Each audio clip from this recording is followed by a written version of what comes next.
მოგესალმებით მეგობრებო და გავაგრძელოთ ჩვენი ვიდეოების სერია ვებ პროგრამებთან დაკავშირებით და წინა ვიდეოში მიმოვიხილეთ რა შეეხება ესე ვთქვათ ზოგადად ვისაუბრე რა შეეხება ეს ვიდეოების სერია რატო დავიწყე და ასე შემდეგ და გავაგრძელოთ მოკლედ შემდეგი ესე ვთქვათ ეტაპი ნახოთ რა არის კი ბატონო, პირველს გავეცანით და მეორეზე environment-ის განმართვაზე გითხარით უკვე რომ ედიტორი რა შეიძლება რომ ვიმუშაოთ. სადაც უშუალოდ კოდს დავწერთ და წერია ამ შემდეგ ესეთი რაღაცა. სტატია როგორც ხედავთ, მთლიანად სადაც მოიცავს ნაწილს რომ წერია ედიტორი რა შეიძლება ვიმუშაოთ, extension-ები რა შეიძლება რომ დავაყენოთ, პრეტიერი წერია და რაღაცები, რაზეც წინა ვიდეოში ვისაუბრე. და მოდი შემდეგ უკვე ვერსიების კონტროლი გითავი და ავხსნე მას. რაც არის?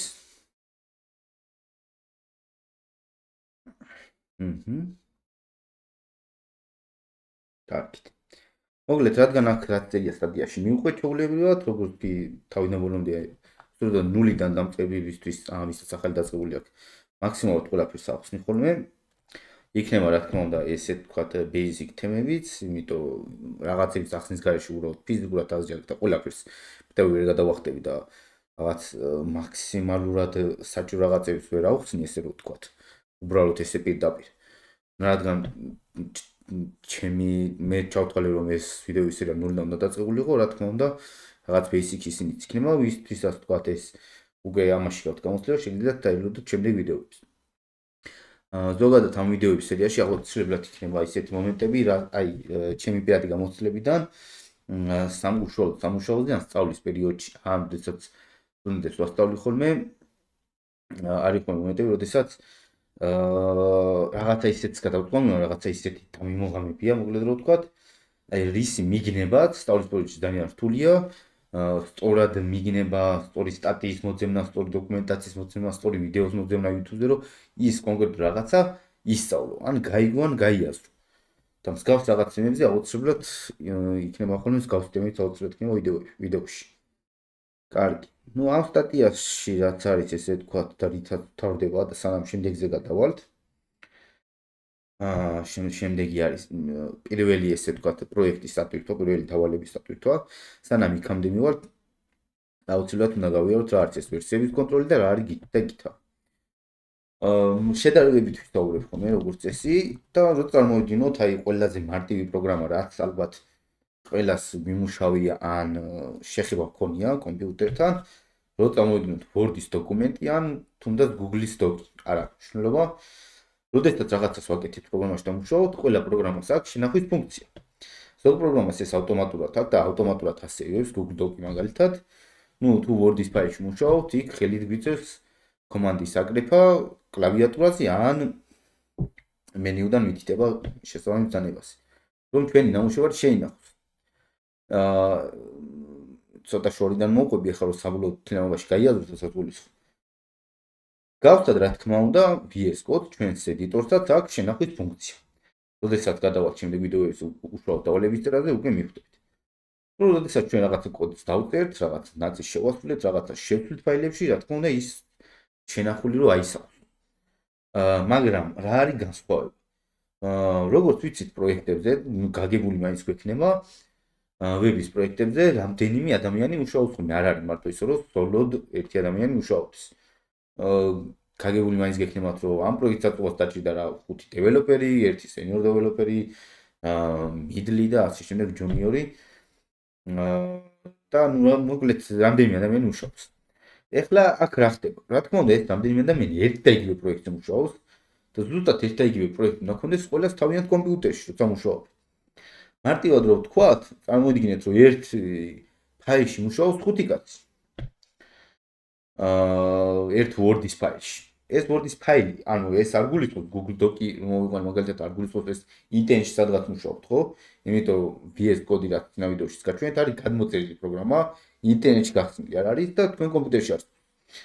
და როდესაც თქვენ პროექტი იმუშავებთ და რაღაცა ცვლილებებს მოახდენთ, ზუსტად ეს ცვლილებები უნდა აისახოს სხვებთანაც. სხვა დანარჩენ დეველოპერებთანაც. მაგალითად, თუ წარმოვიდგინოთ ესეთი კარგად თუ გავიაზროთ, წარმოვიდგინოთ ესეთი სამუშაო, რომ 5 დეველოპერი მუშაობენ რაღაც პროექტზე, ერთ-ერთმა დეველოპერმა აწყო პირველი გვერდი, ერთ-ერთი რომელიმე გვერდი. საწყისი გვერდი, რაც არის, ესე ვთქვათ, home page-ი, რასაც ქვია ხო. და დანარჩენმა დეველოპერებმა სხვადასხვა გვერდები უნდა აწყო. ეს დეველოპერი რომ მორჩება და პირველ რიგში გამართავს, ესე ვთქვათ, დაასრულებს, რა თქმა უნდა, სხვა გვერდები შეიძლება ფუნქციოთ უფრო რთული იყოს, უფრო დიდხანს სჭირდებოდეს იმაზე მუშაობა და სხვა მომავალი ტასკების პარალელურად, მომავალი დავალებების პარალელურად, რა თქმა უნდა, ეს home გვერდი ყველას უნდა უჭამდეს. მაგალითად, მე შეიძლება ავაწყო about გვერდი სიტყვაზე და მაგის შემდეგ კიდე დავალებად მაქვს, რომ ავაწყო კონტაქტის გვერდი. როდესაც სხვა დეველოპერი home page აწყობს და რაღაც კოდს დაწერს და მე დავწერთ თქვა about page, სანამ ახალ დავალებას გადავალ, სანამ კონტაქტის გვერდზე გადავალ სიტყვაზე, მე უნდა შემეძლო სხვის გაკეთებული ნამუშევრების ნახვა ჩემივე დავალებაში. მოკლედ რომ თქვა, ერთმანეთზე არიან დეველოპერები დამოკიდებული, შეიძლება რაღაც ნაწილი გააკეთოს ვიღაცამ და მე სხვამ გააგრძელოს იმის დაწყებული, სხვა ტასკზე გადაერთოს, ან გადახალისდეს დავალებები, მოკლედ საქმეს როგორც დაჭირდება. შესაბამისად, აუცილებელია ყველა დეველოპერს ერთი და იგივე პროექტი კონდეს და ცვლილებები აისახოს ხოლმე როგორც კი ვინმე რამის მორჩება და რა თქმა უნდა ეს წერის დროს არ აისახება, ეხლა მე რო აქ რაღაცას დავწერ, სხვათან იგივე არის სახება. როდის და როგორ ისახება მომავალდეებში შევიტყვოთ, მაგრამ აუცილებელია რომ რაღაც პერიოდის მერე მე რო ვიტყვი რომ აი ეს სამუშაო მორჩი, ეს კონკრეტული ნაწილი მთლიანი დავალების შემეძლოს რომ ეს ჩემი ნამუშევარი გაუზიაროს სხვებს. შესაბამისად, აქ მოდის უკვე ეს ვერსიების კონტროლი, რასაც ქვია Git. მოკლედ წარმოვიდგინოთ, პროექტზე პროგრამირებაში არსებობს ვერსიები. მაგალითად, ავაწყო მე home page, ანუ არსებობს საწყისი ვერსია, როდესაც არაფერი არ გოჯერ აწყობილი, ავაწყო home page უკვე არსებობს ვერსია, სადაც უკვე home page-ი აწყობს. გავაგრძელებ, ავაწყო თქვა about page-იც, უკვე არსებობს მეორე ვერსია, კიდე შემდეგი ვერსია, უბრალოდ მესამე წესით, იმიტომ საწყისი ცარიელი ვერსია არის, სადაც home page და about page-ი აწყობილი. ანუ ეს ვერსიებად შენახვა რაც გულისხმობს და ვერსიები რა თუ ქვია. ანუ საწყის ვერსიაზე არაფერი არ იყო, მერე ვერსია გაჩნდა, სადაც მარტო home page იყო, მერე ვერსია გაჩნდა, სადაც home და about page იყო. ანუ მე რო უკვე about-იც ესე ვთქვათ ავსახე და გავაკეთე, ეგ იმას არ ნიშნავს, რომ წინა ვერსია, სადაც მარტო home მქონდა, თქვათ გაკრა. არ ხდება, ის ვერსიაც არსებობს. ინახება ესე ვთქვათ ისტორიაში. ბევრი ფაქტორია ეგ დამოკიდებული, ბევრი რამეზე არის საჭირო. მაგალითად, აი ყველაზე მარტო მაგალითად მოვიყვან, რომ მიხვდეთ რასაც გულისხმობ. თქვათ მე ავაწყე რაღაც ნახევარი საიტი უკვე. აი ვამთავრებ, ბოლოში გავდივარ და რაღაც დამატებითი, ესე ვთქვათ, რაღაც შესრულების დამატება მინდა საიტს, რომელიც არ არის კიდე თუ არა სასტიკდულო დაუცლებელი. სასტიკდულო დაუცლებელი უბრალოდ სასტიკდულო დაუცლებელი არ ვიცი. სასტიკდულო დაუცლებელი არ არის, მაგრამ კარგი იქნება თუ გამოვიყენო და ჩავაშინე. და ამ პერიოდში, თქვათ, როდესაც ამ ახალ რაღაცაზე მუშაობდი, ავიტანე, ესე ვთქვათ, შევინახე, ავიტანე ძირითად პროექტზე და ამ დროს აღმოჩნდა რომ რაღაც ბაგი აქვს, რაღაცა ხარვედი აქვს, რომელიც გამოწვევა რთულია, რაც იწვევს პრობლემებს და მე რო ეხა ეს საიტზე გავუშვა ეს ახალი დამატებული ჩემი რაღაც შესაძლებლობა, იქნება ერორები, რაღაცა გაურკვეველი რაღაცები და იუზერები და მომხმარებლები, მოკლედ ვთქვათ, ვერ გამოიყენებენ. შესაბამისად, მაგ დროს მე რაც შემიძლია რომ გავაკეთო, უნდა შემეძლოს რომ წინა ვერსიას დაუბრუნდე, სანამ ამ ახალ ცვლილებებს ავიტანე. ესე ვთქვათ, საიტზე. აი აქ შემოდის ზუსტად ვერსიების კონტროლი, რომ რომელი დეველოპერიც რასაც დამატეს პროექტში, ცალკე ვერსია გინახება, მოკლედ რომ ვთქვათ, და ისტორიაში რჩება, ნებისმიერ დროს შეგიძლიათ იმ კონკრეტულ ვერსიას დაუბრუნდეთ, ან შეამოწმოთ ვინ ატვირთა, ვინ შეიტანა ცვლილებები იმ კონკრეტული ვერსიის შემდეგ. რომ თუ რაღაცა პრობლემა გაჩნდა, ეხლა რა თქმა უნდა აქ სამსახურში და ორგანიზაციაში როცა მუშაობთ უკვე და პერიოდულ პროექტზე, რამე რო დაშავდება, რა თქმა უნდა იქ უნდა მარტივად იყოს გამოკვლეული ვინ გააფუჭა თქვა პროექტი, ან ვის გამო ეს პრობლემა შექმნილი. ვისგან მოდის ეს დაუდევრობა. და ნუ შესაბამისად ამ ზემოთანუში ფაქტორების გამო ჩვენ გვჭირდება რომ პროექტზე ვიმუშაოთ ვერსიების კონტროლით, ანუ Git-ით. თავიდან საწყის ეტაპზე როდესაც პროგრამირებას სწავლობთ, ძალიან უჭირთ ხოლმე Git-ის სწორად გაგება და იმიტომ შევეცადე რომ ეს მთელი ამბები მომეყოლა რომ აზრი გაგებოთ. რატო უჭირთ მაგასაც გეტყვით, იმიტომ რომ როდესაც სწავლობ, გუნდთან ერთად არ მუშაობ, მარტო ხარ დამოუკიდებლად, იმასაც ვერ ხვდები რატომ უნდა გქონდეს ეს ვერსიები, იმიტომ რომ შენ ხარ და არავისთან პასუხისმგებელი არ ახარ და ისედაც კარგად იცი რა როდის დაწერე, მაგრამ ზუსტად აქ შემოდის რომ თავიდანვე თუ კარგად შეისწავლით Git ვერსიების კონტროლს და GitHub და ასე შემდეგ და მე გიჩვენებთ სწავლის პერიოდში ვიღაცა მეგობართან ერთად ან უნდა ჯგუფში იკითხოთ, არ ვიცი, ვინმე ნახეთ, ვისთან ერთადაც იმუშავებთ ხოლმე პროექტებზე გუნდურად. გუნდში მუშაობის პრინციპებზეც ვისაუბრებ მომავალ ვიდეოში, შეიძლება იმის იქით არ ვნახოთ როგორ იქნება. აქ არ ამგონია ეგ გუნდურ პროექტში მუშაობის პრინციპები აღნიშნული, მაგრამ მაგაზეც ვისაუბრებ. ნუ მარტივ დონეზე, იმ დონეზე, რომ სავაჯიშოები რაღაცები ცადოთ, თორემ ნუ ორგანიზაციაში და სამსახურში უშუალოდ თუ ეხება საქმე, იქ ყველას თავისი მიდგომა აქვს, სხვადასხვანაირი რაღაც შეიძლება არსებობდეს სხვადასხვანაირი სპეციფიკები და იმას აღარ ჩავგუმარდები სიკუთრებულად, უბრალოდ თქვენ დამოუკიდებლად ორმა სამმა რამდენიმე ადამიანს გინდათ რომ იმუშაოთ, როგორ შეიძლება რომ იმუშაოთ გუნდურად, ისე რომ საავადმყოფო პროექტები გქონდეთ გუნდური და ვაკანსიაზე როცა მიხვალთ, გასაუბრებაზე როცა მიხვალთ, თქვათ რომ აი ჩვენ გუნდური პროექტის მაქვს აწყვობილი და მიიღია გუნდთან ერთად მონაწილეობა პროექტში, ძალიან კარგად ჩანს, ძალიან კარგად ჟღერს, იმიტომ რომ არ არსებობს თათქის ეტაპზე ყველას პრობლემები აქვს ხოლმე გიტთან ისეთ რაღაცებს აკეთებ, მოხმე პირადი გამოსვლით გეუბნებით. ხო, ეს გიტი ახლა როგორ გავიგეთ პროგრამა და ვიყენებთ რა თქმა უნდა ინსტალაცია ჭირდება და როგორ დავაინსტალებთ.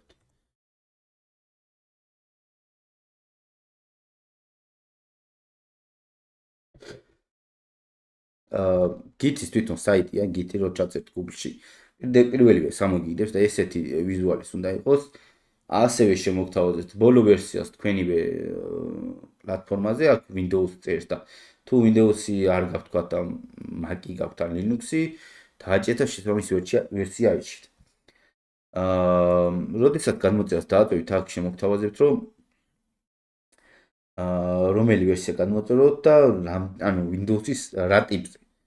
64 ბიტიანი არის, მე მგონი მეტი არ არის, ადრე 32-იანიც იყო, 32-იანი შეიძლება ამოწეს. ხო, portable ვერსია გადმოწერეთ, standalone არ გინდათ.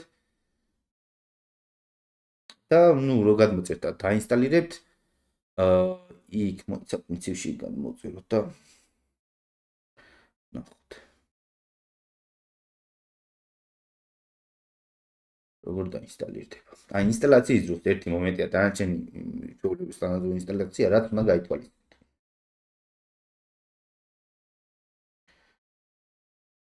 ეს გადმოწეროთ და განახით.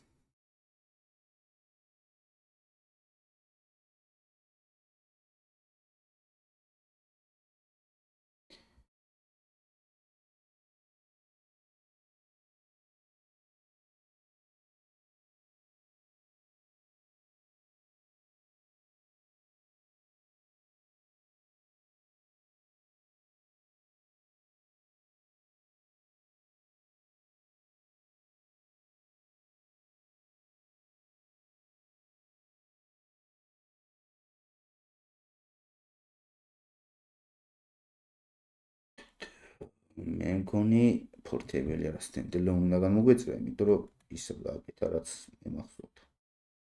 აი მოდი ეს გადმოვწერთ. ხო, ანუ ეს იქნება მაშინ წესით. ხო, standalone გადმოვწერთ, portable არ გადმოვწეროთ. რომ ინსტალაციას დაიწყებთ, გეტყვით რასაც გულისხმობთ.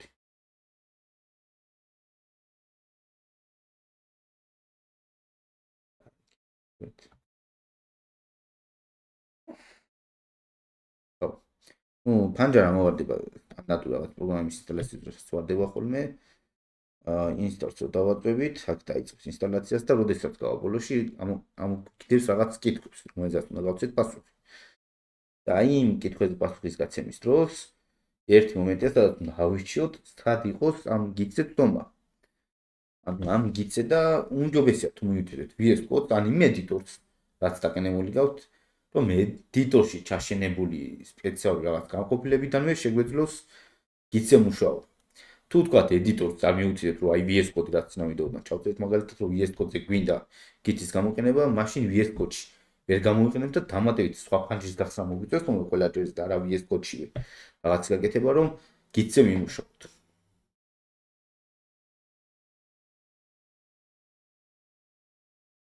ნუ ეხა ტერმინებს სპეციალურად დავხმარებ მაქსიმალურად, რომ გასაგები იყოს. აი, აქ მე მგონი არ შემომთავაზა, იმიტომ რომ უკვე დაყენებული მაქვს. კარგი, ისე ვიტყვი და დაითვალისწინეთ იმედია სწორად მიხვდებით, მაგრამ როდესაც მოგლეთ აინსტალირებთ, ანუ ეხლა დაინსტალირებული მაქვს უკვე არ შემომთავაზა ის და გამიგეთებინა რა. როცა ჩაძელი არ გაქვთ, აუცილებლად შემოგთავაზებთ. იქ ინსტალაციას როცა დაატოვებთ, იქ ჯერ ამოგიგდებთ, რომ აი რაღაც დაითანხმეთ წესებს და რაღაცებს და მერე next ღილაკებით რო გადადიხართ შემდეგ პანჯარებზე. ერთ-ერთ პანჯარაში ამოვარდება ჩამოსტაშველი ველი, სადაც აიჩოთ სად იყოს ეს VS კოდი ისა Git-ი ინტეგრირებული. და რამდენიმე არის, იქ ბევრი არის ჩამონათვალში, ორგანწერია VS კოდი და აიჩეთ ზედა ნაწილი, სადაც აი ორგანო წერია, ერთმანეთის გვერდი წერია, ზემოთ სადაც წერია VS კოდი, აუცილებლად ის აიჩეთ. ეხლა ჩემთან არ აჩვენა ის პირდაპირ, რადგან უკვე დაინსტალირებული აქვს, ეგენი აღარ შემოთავაზა, უბრალოდ ხელახლა დაინსტალირე. და შესაბამისად უბრალოდ ვერ განახით. აი, Git დავაყენეთ, გასაგებია. ჯერჯერობით ამას დავტოვეთ, მომავალ დავალებებში ავხსნი და თუნდაც უკვე კოდში შევხედეთ, აუცილებლად ვიტყვი. Git-თან ერთად როგორ მუშაობთ და რაღაცა და ნელ-ნელა სხვა დავალებებით როცა ხშირად გამოვიყენებ ხოლმე, რომ მაქსიმალურად შეეჩვიოთ. ეხლა რაც შეეხება GitHub-ს. რა არის GitHub-ი? შევიდეთ GitHub-ზე. GitHub-ი არის საიტი, ესე ვთქვათ.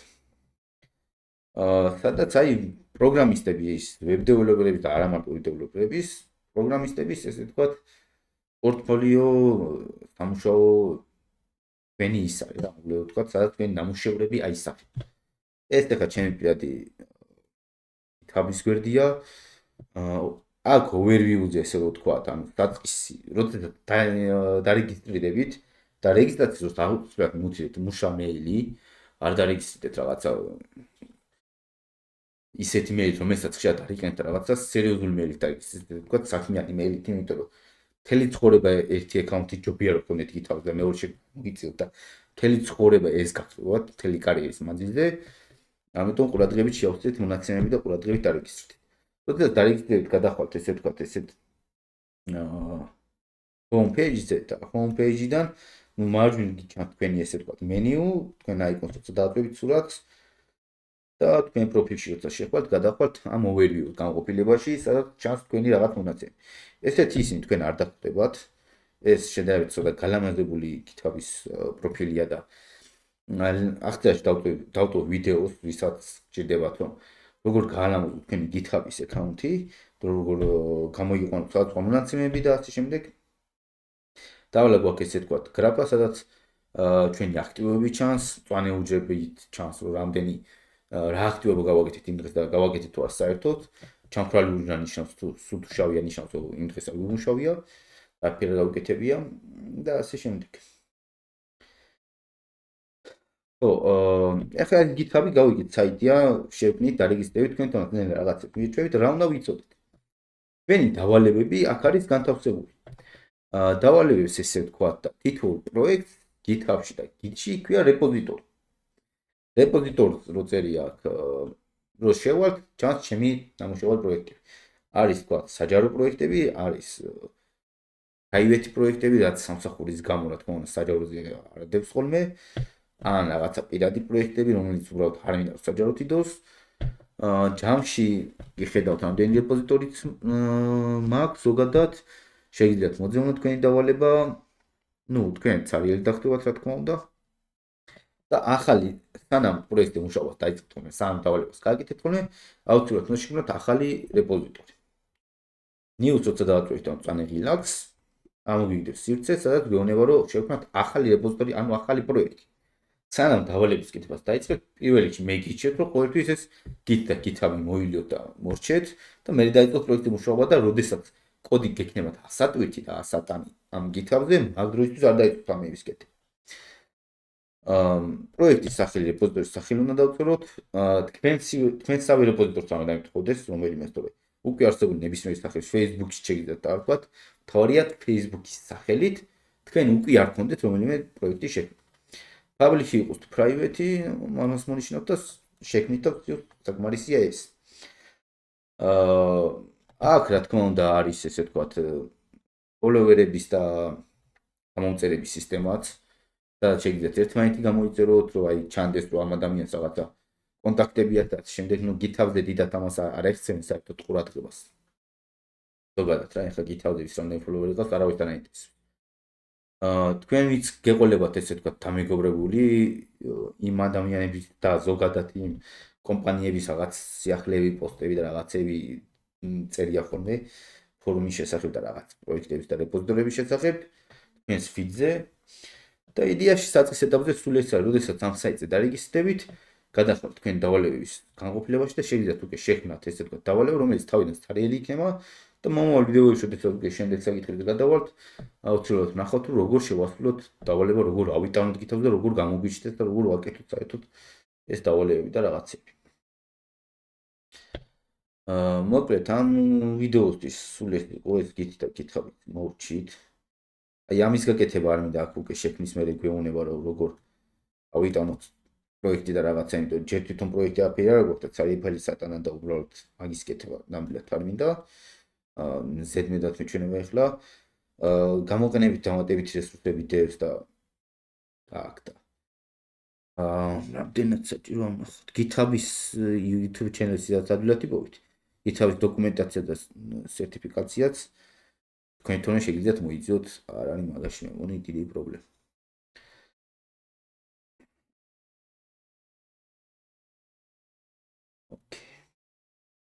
შემდეგ სტატია არის უკვე პირველი დავალების ატვირთვა და ზუსტად შემდეგ ვიდეოდან უკვე დავიწყეთ აი წერია კიდე რომელი დავალება შევასრულოთ starting challenge დავიწყეთ აი QR კოდის ყველაზე მარტივი დავალება რაც კი არსებობს ფუნდამენტურზე ამ საიტზე ამ დავალებას ავაწყობთ რომელიც ალბათ რავი 1-10 ჯერ მაინც მაქვს გაკეთებული ხშირად ვიწყებდით ხოლმე ამ პროექტით ესე ვთქვათ სასწავლო მასალებს და სასწავლო მარტივებებს